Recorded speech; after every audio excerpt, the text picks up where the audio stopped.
Welcome, everyone, to another episode of the Powerhouse Podcast. I am your host, Candy Barone, and it is my absolute pleasure and thrill as I have another powerhouse leader in the ring with us today. She is not only a powerhouse leader, she's a dear friend, and so excited to have Dr. Shirlene Reeves with us today. Hello, Shirlene. How are you? Hi, Candy. What a pleasure to be here with you. I'm so blessed on this special day. Well, we are the ones that are blessed, and all of you will find out why I adore this woman so much. But before we jump into the rich and meaty conversation, just to let you know, once again, this is our place to have the deep conversations around leadership. What is leadership in today's environment? And as we've discussed many times, leadership is truly a function of how you choose to show up, how you choose to serve others, and how you choose to take personal responsibility inside that space. We don't do surface stuff on this show. You know that. We get really deep. We get into the juicy stuff, and we want to create change. So we get into the stuff that sometimes can be triggering, sometimes can challenge you to get out of the uncomfortable, and oftentimes can push you into a greater space of excellence and leadership and intention and purpose. And so with that, once again, it is my absolute honor and privilege to have my dear friend, Dr. Shirlene Reeves, with us today. Dr. Shirlene is the author of Selling Through Your Heart. She is already speaking our language as we talk about leading from love, with love, and feeding the soul of business. She is a life and business coach and international keynote speaker who specializes in supporting small business owners to create easy sell programs designed to target a specific audience through video marketing messages. Love that. Dr. Reeves appeared as the host on WMAX TV specials and is currently the show host on her own worldwide syndicated podcast, Ascended Masters at Work. For 17 years, Shirlene was the CEO of her own nationwide CAC corporation, which she bootstrapped from zero to multi-millions with over 23,000 working under her. Wow.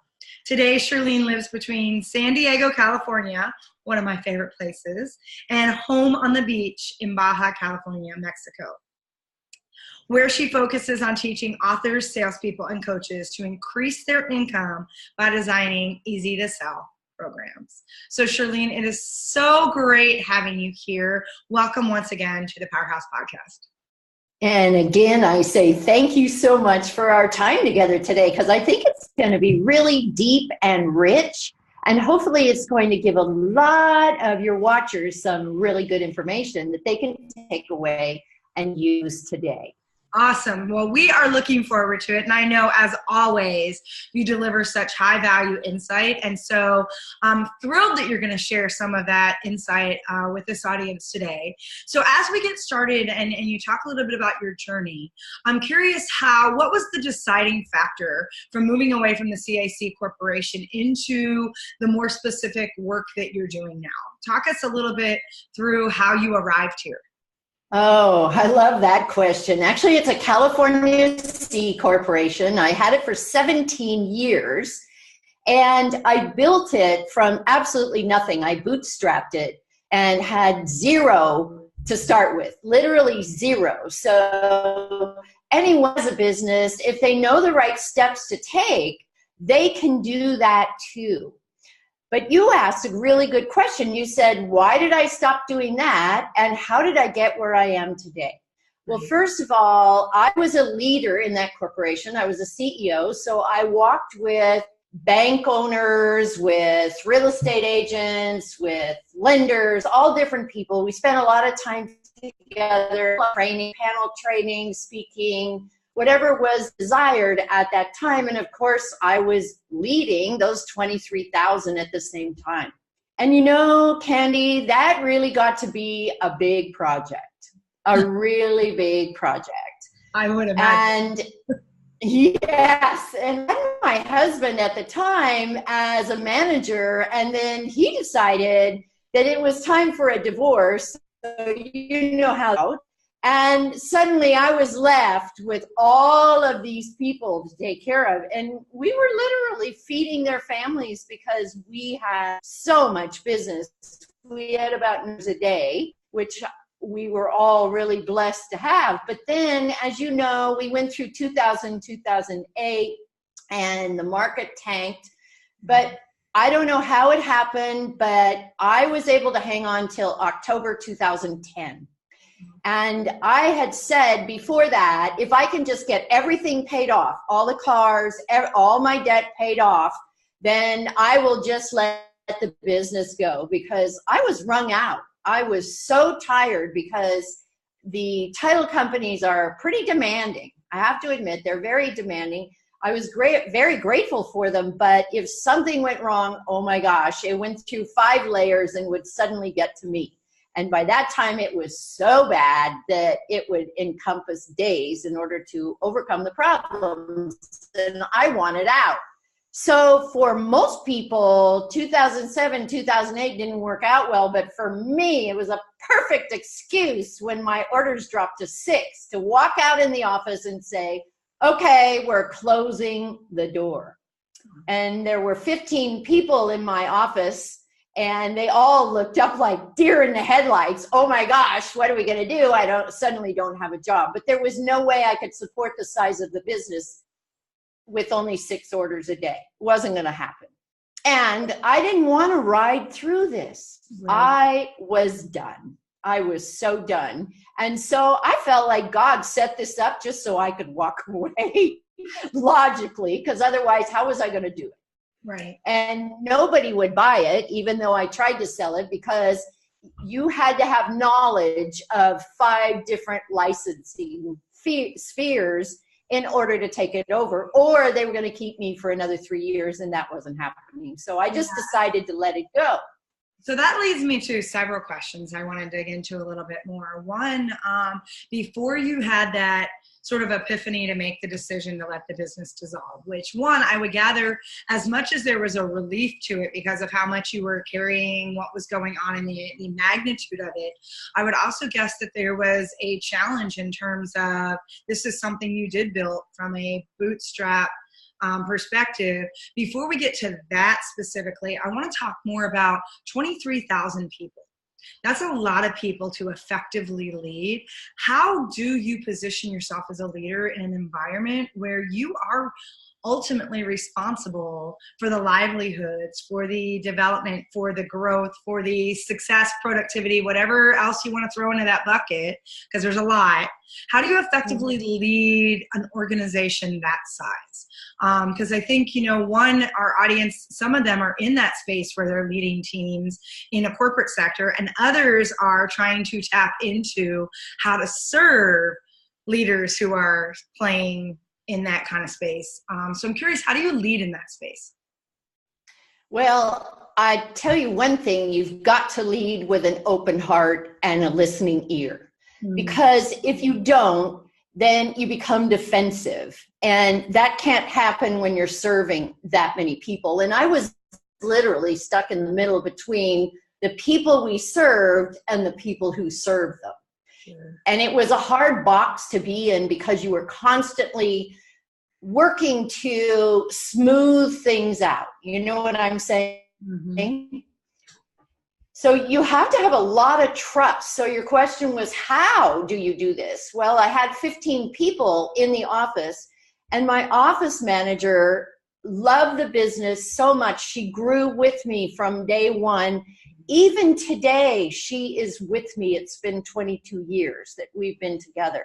And I'm so honored that she's still because I knew I could trust and depend on her no matter what happened. And a lot of things did happen, but to working together with her and her taking care of the inside and me taking care of the outside, it's a great deal.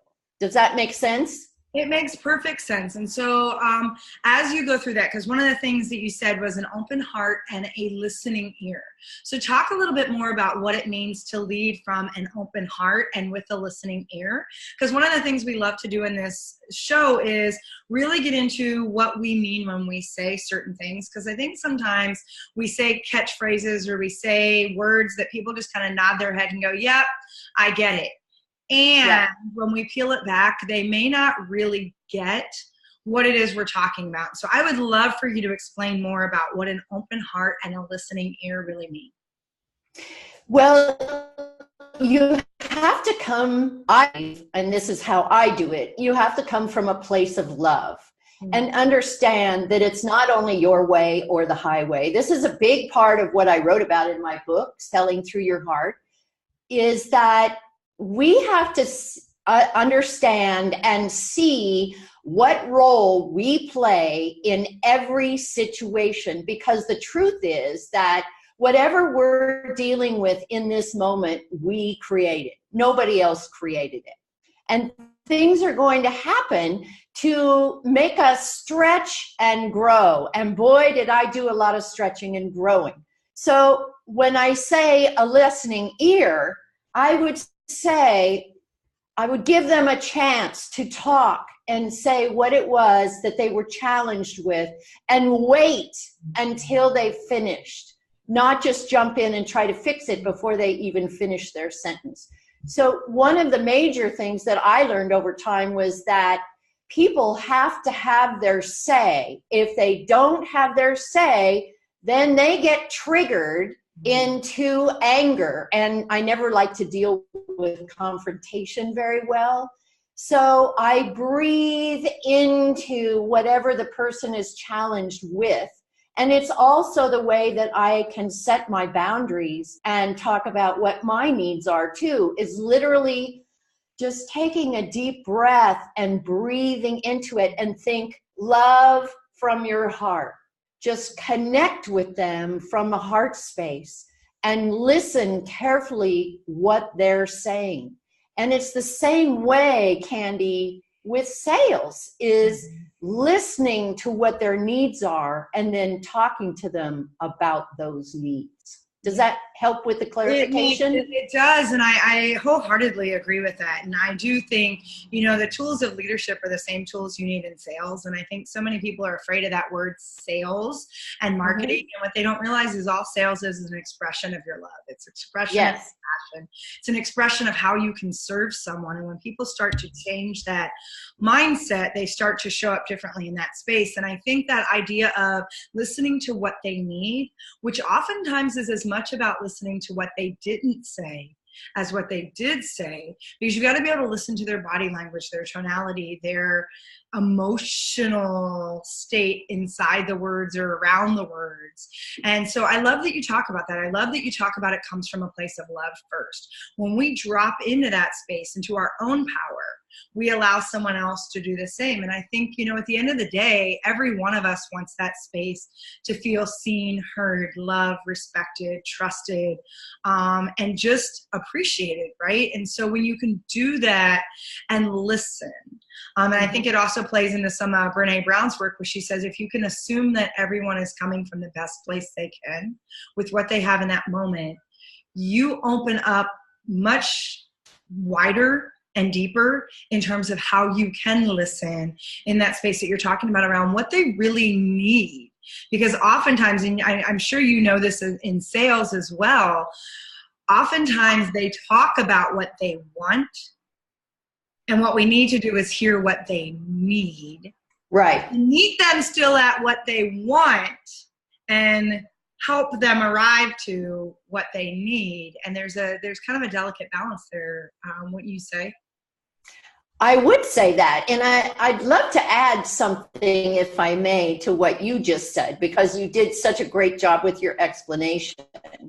And that is, I've learned over the years of coaching entrepreneurs that we come from a background of maybe something really, really bothered us and got caught up in our energy. We weren't able to release it.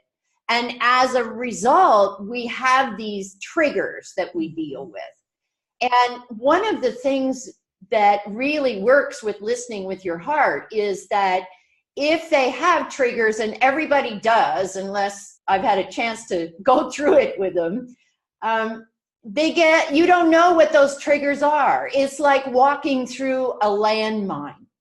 And if you don't listen and help them see that you understand what they're saying, then their triggers dig even deeper. And if you can visualize a person walking around with all these little things, these sensors sticking out of their body, and these sensors are just looking for things to get upset about, right? And we don't know what they are because we haven't really had a chance to connect and go deep within into those shadows that actually help you figure those triggers out and get rid of them, dissolve them, so that you surface into the light. So when you're working with these high level people, they all have these triggers, and we just have to figure out what that trigger is. So as I listen to them, I'd go, oh, there's a trigger right there. So I'm not going to touch that one. I'll move around to this side and say, oh, I see that that is really troubling you. Let's see how we can work together to resolve it. Yeah. So yeah, that's a powerful ad. Because we all have triggers, right? We all have stories, we all have beliefs. And so I love that analogy of being able to realize that people just have these little things that are trying to attach onto something, and being really cognizant and open to that. I think that is absolutely a very critical space that leaders have an opportunity to step into, is to be mindful of that and kind of mine the minefield of how and where, because sometimes you want to pull the trigger because it's the only way you're going to open up what really needs to be resolved. And other times you need to maybe go, that's not my mind to that's not my problem. Trigger, right? Yeah, and sometimes we don't see it because it's not our trigger. Everybody has their own trigger, and there are not two people alike that have those triggers. But once you learn what they are, maybe they're the ones who have to be the star of the show. So then you kind of have to step back a little bit and give them accolades and let them be the star. Does that make sense? It makes sense. Yeah. And it's interesting because, I mean, even in the family, they don't have this, they might have gone through the same trauma, might have gone through the same experiences yet. And I know even with some of the things from my past, my sister and I experienced the same things, yet we have very different triggers about how we interpreted that, how we emotionally engaged with that. And so there are things that she'll trigger on that I have to pause and make sense of it, to say, wow, that would never be a trigger for me, and vice versa. And so you're right. I mean, it's kind of like your own voice print and thumbprint, right? We have our own vault of triggers that we carry around with us, closet of skeletons, whatever you want to call it, we carry around that. And sometimes we don't even know what our triggers are until they trigger, right? And so exactly, so much opportunity to explore that and be compassionate and kind and have grace as you're helping people kind of mine through that battlefield or mine through that, that space. I love that. I love that so much. Just, excuse me, all you have to do really is ask yourself when you're going to talk to someone, am I coming from my head or am I coming from my heart? If you're coming from your head, it's all about details and how you're going to frame what it is you're going to talk about to defend yourself. Right. If you're coming from your heart, you're saying, oh, I'm hearing what this person has to say. I may not like it, but I'm open to hearing it so we can work on it together. That's what it's all about. Yeah. And so the big thing is to try and stay out of your head and in your heart, because that's what makes a really good leader. And even when you have confrontation between two people that you're working with, the best thing to do is to listen to each one of them separately, then put them in a room together and guide them through an open conversation that will help them each other. And that's what I had to do with my employees, and I had to do it with title companies and my signing agents. Yeah, and I love that you use the word open. I think that's such a critical statement to say. It's about being open and being receptive.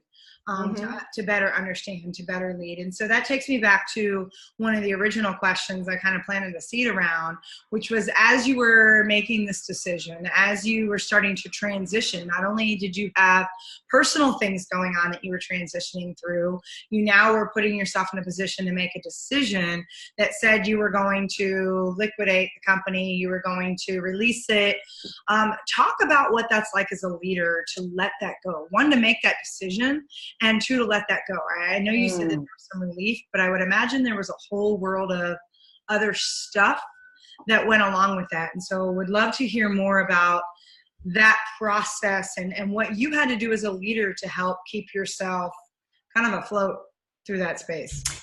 Well, a lot of exercise, I can tell you that. And when your heart is open, then you have a whole energy than you have otherwise.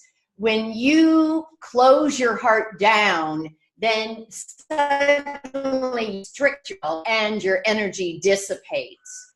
So I had to sit with God every morning, and to this day, I still do it every morning, and say, okay, what is on my agenda for today? And I totally let God, the universe, spirit, whatever you want to call it, I usually call it spirit, direct my move, because there was so much upset in the office, and I had to take care of them and help them with their thought processes.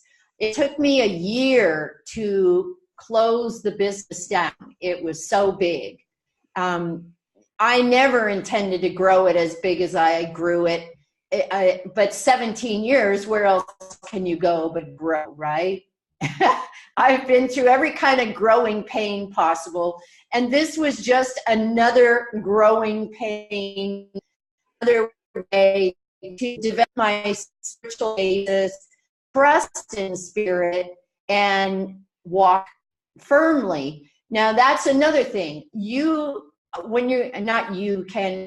person who wants a leader has to act like a leader. And that's one of the biggest challenges that I see out there for those who think they are or want to be a leader, is that they don't have the confidence to do it.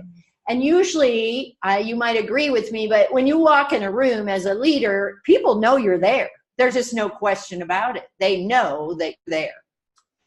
And so I took my not my clients, but my employees down to unemployment. I stood in line with them and walked them through each step. Now, some of them I had to keep because it takes a year to close a company down that is that size, a very long time. And so I just walked through each step as I was told to each morning. And then when I was done, I didn't even know what I was going to do. I had no idea what I was going to do, but I knew whatever it was going to open up when the time was right, and it did.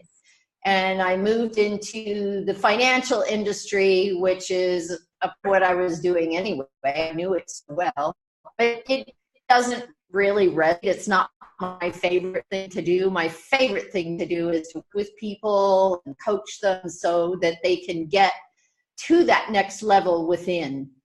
And so I did the financial thing for a while. I could still do it, but not my favorite. And so that's how I transitioned over. And because the company had done so well, I had plenty in savings and plenty of time to think things through. So it really wasn't that big of a problem. And one thing I can tell everybody, do not launch into anything until you are secure in what you're doing and it's making, and then you can launch into the next thing. Right. So let's talk about so that makes perfect sense. And so let's talk a little bit about what you're doing now. So you've had that opportunity to make that shift and feel like you were called into the next journey. So talk a little bit about what you're focused on now and what's the big kind of imagine if for you as you start to dance in the possibilities. What's on the horizon? Well, as I just became a PhD. Congratulations, after all, by the way. Thank you. What's on the horizon? Well, what I found in coaching all of these entrepreneurs for so many years, because I said I went into the financial side, and then it didn't take me long. Then I was coaching entrepreneurs in the financial side, and I thought, I got to make some money doing this. So I started doing that, and I realized that most of the entrepreneurs have such a challenge with sales. So I went into talking to how I did my sales and the 3 steps that are just so easy. But then I realized, we talked a little bit earlier, Candy, that people have so much fear around sales. And I thought, what is that? What is that fear all about? And then I realized what we were talking about a little bit earlier is that we have these things that are stuck inside in our energy. And if we cannot release them, then we can't blossom into who we are. And so many years, Spirit gave me a technique to do just that, is to release that negativity that we can't, sometimes we say it's stuck in our craw. You know what I mean? Yes. You do. Yes. Okay, so for years I've been doing this and just did it as a gift. And now I've done it with some clients that, oh my God, you've got to charge for this. So now I'm looking at individuals that want to release this stuff that's holding them back and covering the light that they truly are, so that they can move forward in their business. And I'm loving that, because I'm seeing so much good coming from it. And God's given me permission to move forward and help others so that they can boom forward. And every one of the people that I've worked with are doing exactly that. And it does create a sort of a life shift, because you see things differently, and those prickly things that are sticking out all over you aren't there anymore. They're just gone. And it only takes 2 hours to do it, not. So I walk them through these little steps in an hour, and then we do an hour follow-up for 4 weeks, and they're done. They have nothing more to talk to me about. It's amazing. Wow. And I can tell just by the first interview what it is that they're challenged with. And then as I walk them through it, I'm deeply intuitive with regard to how I manage, because it has to be personal on every one of them. Absolutely. Because every one of them has something different. And that's why I know nobody has the same with regard to those triggers. But what it does is it eliminates all the triggers. That's powerful. That's a powerful process that you can break that down into a simplified process like that, that really can be contained and give somebody kind of a outcome deliverable that says, after this much time, this is the result that you will get. That's significant. And so just absolutely love that you're doing that work in this space. And as people are listening and connecting to you right now, Shirlene, what's the best way that they can connect to the work that you're doing, that they can learn more about what you have going on and continue the conversation? Well, to be honest with you, Candy, I just developed the web page. And what I'd love to do, if you wouldn't mind, is give you the link, because it's not on the website. It's kind of a thing that I have to pay very close attention to make sure that the person qualifies for this treatment.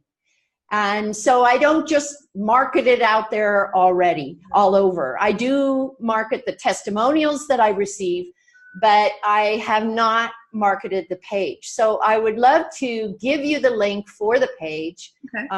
And then maybe you could market it out for me. Would that be all right? That would be great. We would love to. We'll add that in to the show notes and make sure that people that are interested can get access to that and connect with you. Because I think it's important as people resonate with different leaders that show up on the show, that they have a way that they can continue to see what you're doing in this space. They can follow your work. And if it seems appropriate, reach out and work with you directly. And so I always want to make sure people have a avenue, because I never know who's going to resonate with who on the show. And that is one of my services, is to make sure that I'm providing a conduit so that people can be connected. And so definitely shoot me what you want, and we will make sure that we add that in to the show notes as well, and make sure that people have access to that. If you want to learn more about me and what I've been doing, you can go to ShirleneReeves.com. Simple. And there's a little sales quiz there, so you can find out whether you're a good salesperson or whether you are a compelling salesperson. Excellent. And a compelling salesperson is an entirely different person than the one who does the hard sales. True. And it's a fun little big quiz. Difference in that space for sure. And you Yes. can feel it from people if they're in the hard sell space or the compelling sales. So I would encourage all of you to go out to ShirleneReeves.com, and all of that is below in the show notes, so that you can take advantage of that assessment and kind of see. You might think you're one way and find out you're something different. So I always surprise. Right, surprise. I think doing those assessments is good. I think sometimes we make assumptions or have beliefs around how we think we're showing up. And yes. to our own stuff is only when you can create opportunity and make change. So highly suggest you go out and check out Shirlene's assessment. And so as we're kind of closing things out here, I'm curious, if there was something that you could leave this audience with, whether it be about sales techniques, how they're showing up, their own transition, staying open, anything else that we touched upon on the show, what might you leave this group with as kind of a big aha or nugget and takeaway? The biggest nugget that I have is that if you've been through some sort of trauma, I don't care whether it's grief or a breakup in a relationship, or you just can't do the sales no matter what because you have so much fear of any kind, get it resolved, because then your business will really, really fly. It's hard to keep your heart open when you have triggers that are always out there looking around to trigger that little mind in our head that caused so many problems and just runs rampant. So please, if you do find that you are challenged with mood swings or a lot of fear, there's a lot of fear around sales, just get it gone, because then you'll be so successful and you will be able to think openly with your heart and listen patiently. I love that so much. And, if you really do embrace the idea that selling is nothing more than sharing your gift, sharing your passion, sharing your opportunity to serve, if you've got things that are blocking you in that space, if you do, as Shirlene said, have that fear showing up, it is your opportunity to say yes to yourself and destroy the noise that's getting in the way. We talk about that a lot, but that's a perfect example of how to powerfully and intentionally and passionately say yes to yourself, so that you can destroy the noise getting in your way and you have an opportunity to truly shine the light that you've been given. Because as we've always said, leadership is not only a choice, it is everyone's opportunity in a team sport. And we all have a responsibility to show up and share the gifts that we've been given, which is, quote, how we sell. And so when you realize that and acknowledge that and take that responsibility, you will also then take the action required to let go and release that fear that Dr. Reeves is talking about. So with that, let me extend a deep and heartfelt gratitude to my guest, Dr. Shirlene Reeves. Thank you so much for being on our show. It has absolutely been a pleasure and my honor. And thank you, Candy, for allowing me to come on and share this information. It's so exciting to actually get it out there. I actually have chills. Oh, that makes me so That's happy. always a good sign. I love that. I love the goosebumps, the God bumps, whatever you want to call them. And for all of you listening, thank you so much for joining us again on the Powerhouse Podcast. If you have not subscribed, please do so that you do not miss any of these amazing conversations with these thought leaders and powerhouses that I have here for you. And know that I am always here rooting you on, cheering you on, and your champion, sending you heart-to-heart loves, overflowing and deep gratitude. And we'll catch up with you next time on the Powerhouse Podcast.